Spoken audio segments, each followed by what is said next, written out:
Welcome to another episode of Mastering Cybersecurity, developed by baremetalcyber.com. Let's dive in. Tailgating is often treated as a minor breach of office etiquette, but it is actually an access control failure with cybersecurity consequences. The practical question is not simply whether someone held a door for another person.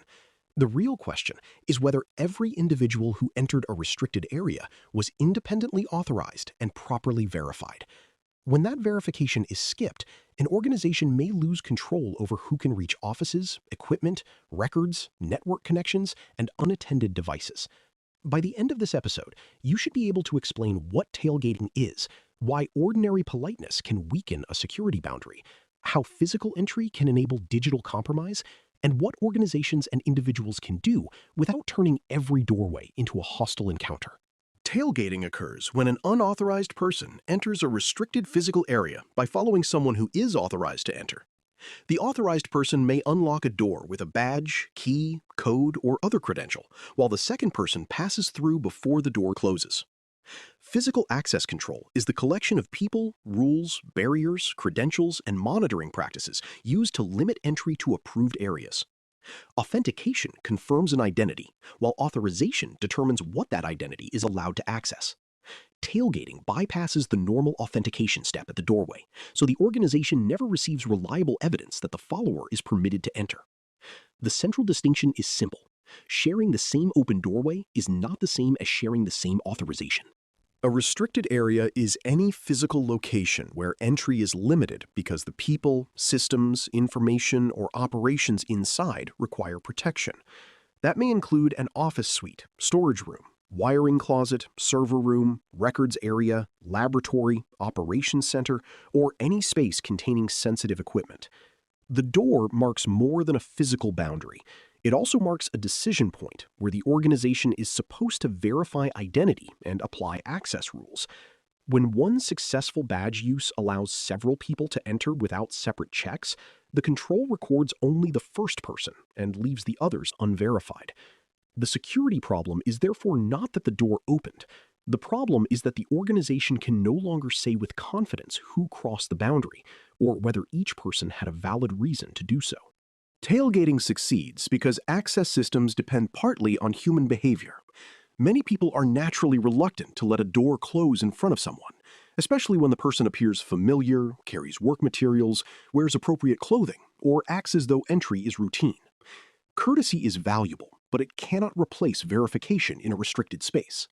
A person may also feel uncomfortable asking a coworker, visitor, delivery worker, or senior leader to use a badge. That discomfort creates an opportunity for unauthorized access, even when the electronic control works exactly as designed. The correct security behavior is not to accuse everyone of wrongdoing. It is to apply the same neutral rule to everyone. Each person should use the approved entry process, and uncertainty should be directed to reception, security personnel, or another established point of verification. The term piggybacking is sometimes used alongside tailgating, and the distinction varies across organizations. Some use tailgating for entry without the authorized person's awareness, and piggybacking for entry with that person's knowledge or consent. Others use the words interchangeably for any situation in which one person follows another through a controlled entrance without separate authorization. The label matters less than the underlying control failure.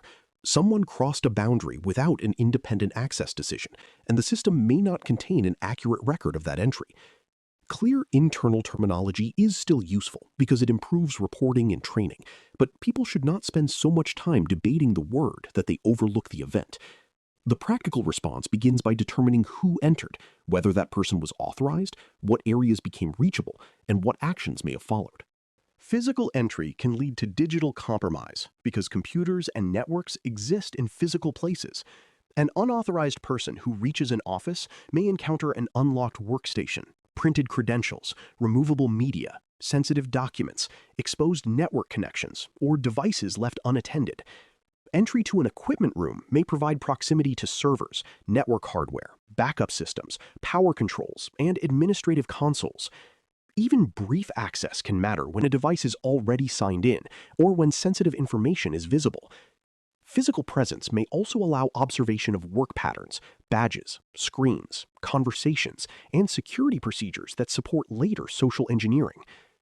Tailgating, therefore, should not be separated from cybersecurity as though it belongs only to facilities management.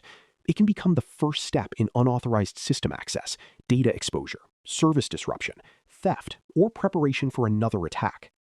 Effective prevention uses layers because no single doorway control can solve every circumstance.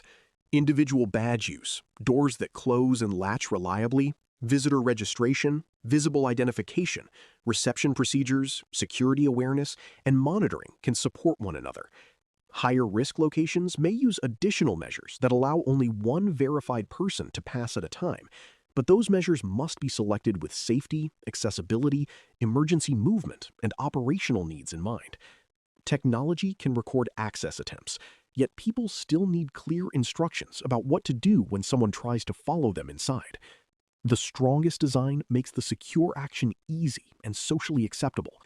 Employees should be able to point to a standard rule rather than making a personal judgment about someone's appearance, status, or explanation at the door. Before we continue, this is a brief promotional message. This episode is brought to you by the Bare Metal Cyber Academy. The Academy provides a place for people who want to continue developing practical cybersecurity knowledge through clear, structured education. Topics such as access control become more useful when you can connect policy, technology, human behavior, and risk instead of treating each one as an isolated subject. Visit baremetalcyber.com today to explore the Academy and see the learning opportunities currently available. Now, let's return to how organizations can reduce tailgating without relying on suspicion or confrontation. Training should focus on repeatable behavior rather than dramatic warnings. People need to know which entrances are controlled, when individual credentials are required, how visitors are identified, and whom to contact when something does not look right. They also need language they can use without escalating the situation. A calm reminder that everyone must badge in separately is usually more effective than a personal challenge. Training should make clear that apparent familiarity is not proof of authorization, and organizational rank should not create an exception to the rule. It should also explain that reporting a questionable entry is not an accusation of malicious intent. The report gives security staff an opportunity to verify access, correct a misunderstanding, or investigate a genuine breach before the uncertainty grows. Control design affects whether people follow the rule. A badge reader placed too far from the natural path, a door that stays open too long, a crowded entrance, or an unreliable credential system can encourage workarounds. Frequent false alarms or slow visitor procedures may also teach people that bypassing the process is the fastest way to keep work moving. Security teams should therefore examine the environment, not merely blame users after an event. A well-designed process should support normal traffic, accommodate approved visitors, provide alternatives when credentials fail, and preserve emergency egress. It should also account for accessibility, maintenance, deliveries, temporary workers, and other legitimate operational needs. When exceptions are necessary, they should be defined, approved, and monitored instead of improvised at the entrance. The goal is to protect the boundary while giving people a safe, respectful, and workable way to handle unusual circumstances. When the official process is practical, consistent, and supported by leadership, people are more likely to follow it under routine pressure. Detection begins with recognizing that a valid badge event does not always prove that only one person entered. Access logs show credential use, but they may not show the number or identity of everyone who passed through the opening. Camera review, guard observations, door sensors, visitor records, and reports from employees may provide additional context where those measures are lawful and appropriate. A reported tailgating event should be evaluated as a possible access incident, not dismissed automatically because no damage is immediately visible. The response may include verifying identities, identifying reachable areas, checking whether devices or records were disturbed, reviewing relevant logs, and correcting the condition that allowed entry. The depth of review should match the sensitivity of the location and the uncertainty surrounding the event. One common misunderstanding is that tailgating requires an obviously malicious intruder. It does not. The unauthorized person may be lost, may misunderstand the rules, may have forgotten a credential, or may have a legitimate business purpose but still lack approval for that entrance or area. Intent affects how the event is handled, but it does not change whether the access control was bypassed. Another misunderstanding is that recognizing the follower makes the entry acceptable. Familiarity does not establish current authorization because roles, employment status, assignments, and access permissions can change. A third mistake is assuming that an occupied office is automatically safe. Busy environments often contain more open sessions, conversations, papers, and movement, which can make unauthorized presence harder to notice rather than easier. Tailgating should also be distinguished from related physical security problems. A stolen badge involves misuse of a credential, while tailgating may involve no credential at all. Propping a controlled door open disables the boundary for an extended period, whereas tailgating often occurs during a single authorized opening. Allowing a visitor to move without an escort may begin with proper entry, but later violate movement restrictions inside the facility. Leaving a workstation unlocked is a separate control weakness, though tailgating can make that weakness reachable by someone who should not be present. These issues can combine, but each calls for a different corrective action. Accurate description helps the organization choose whether to address credential management, door hardware, visitor procedures, employee behavior, device locking, monitoring, or several controls together. A practical way to apply this lesson is to ask 3 questions whenever someone crosses a controlled doorway. First, was this person independently identified through the approved process? Second, was this person authorized for this specific area at this time? Third, will the organization have an accurate record or responsible escort that accounts for the entry? If any answer is uncertain, do not rely on appearance, confidence, familiarity, or a convincing explanation. Direct the person to the established verification process, notify the appropriate staff, or report the event according to policy. Organizations can apply the same questions during walkthroughs and access reviews.